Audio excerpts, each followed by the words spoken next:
Hey, Hey, Dee, go ahead and start the recording, please. All right, we're recording. Everybody, thank you for your patience. I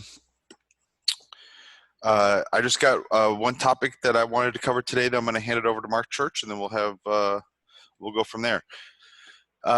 So there were some confusion with the ACH when you're trying to process a check payment in Compass. And what we did to resolve that is we created more detailed response codes for those check payments. Some ACH payments, we have a very low threshold on what can bounce, and it's got to be 3% or less. So out of 100 transactions, if 3 of them bounce, we're hitting our 3% threshold. So we have very, very little room for error.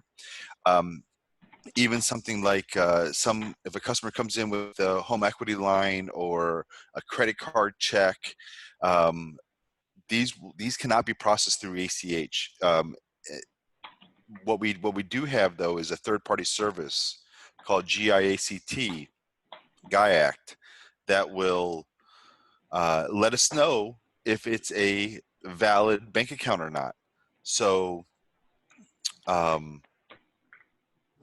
the response codes will tell you. So some of these ACH, you won't be able to process 100% of the ACH payments. It has to be a regular personal checking or savings account. And what you'll have to do is select cashier's check or money order to process the order, and then snail mail the check into corporate headquarters in Granite Falls. So don't write void on the check right before you get to that step. So first go to the ACH payment page in Compass, try to process the payment. Based on the response code that you get back, either make those changes, maybe it's an invalid routing number or account number, and try again. Or if it tells you this cannot be processed through ACH, if this check cannot be processed electronically, go and select cashier's check or money order and snail mail that check into Granite Falls headquarters. So those response codes will tell you step by step what you need to do. But we're hopeful that will resolve any confusion moving forward. That's all I wanted to cover today. And go ahead, Mark. what's up, guys? Hope everybody's having a great day. And I'm gonna make this short and sweet today. As I know, everybody's got a lot going on and doing some different things. We've been really focused on podcasts and communication, things of that nature. 3 things real quick. First off, number one, it is very important that you are listening to these podcasts, and very important that you're taking the time to notate the competitive advantages. We are in the process of, I'm hoping to build some type of poster that outlines all the competitive advantages, something that you can hang up in your office. But it's very important that you are focused on and understanding all the competitive advantages that you have as a dealer, and notating these down on these podcasts, okay? So really pay attention to that, number one. Number two, 0 down for July. Guys, take advantage of this. Be posting this, hammering this out, advertising this as much as you can. I mean, listen, I'm hoping we're going to keep it for a while, but we might not, okay? And so it's very important that you are taking advantage of this as much as you can, concerning, advertising and promoting and different things of that nature. Be focused on 0 down, all right? And then number 3 is the bargain barn. It is very important that you're going in and looking at what buildings are in the bargain barn. Many of these buildings are $800, $900, $1,000 off, okay? And so it's very, very important that you look and check and see exactly how many buildings, what buildings are there. Is it a building close to you? All that information. It's very, very important that you go in and look and see the bargain barn, okay? Pay close attention to the bargain barn and use that as a sales avenue. My dealers that are using it so far have been highly successful on closing deals. And we're willing to look at different things, especially from a delivery fee standpoint, that will allow you to be more successful in that, okay? So just from a sales standpoint, first off, North Carolina continues to do a great job.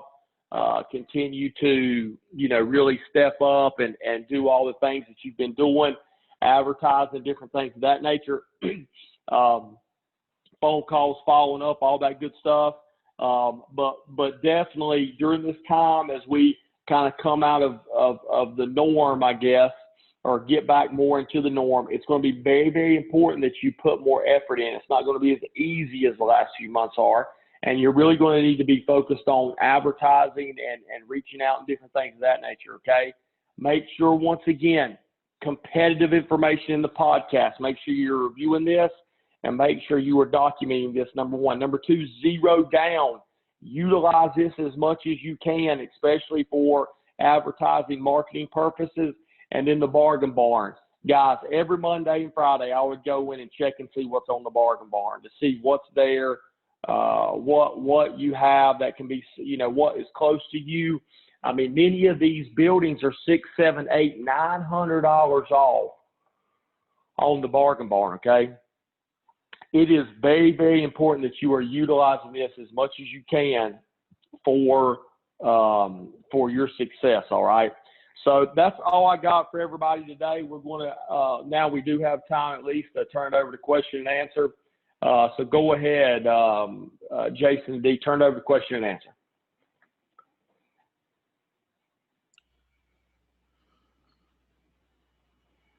Anyone have any questions today?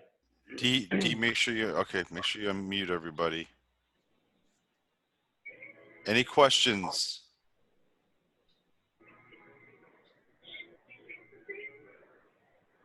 Whoever's listening to Michael Jackson in the background, I like that music. Okay.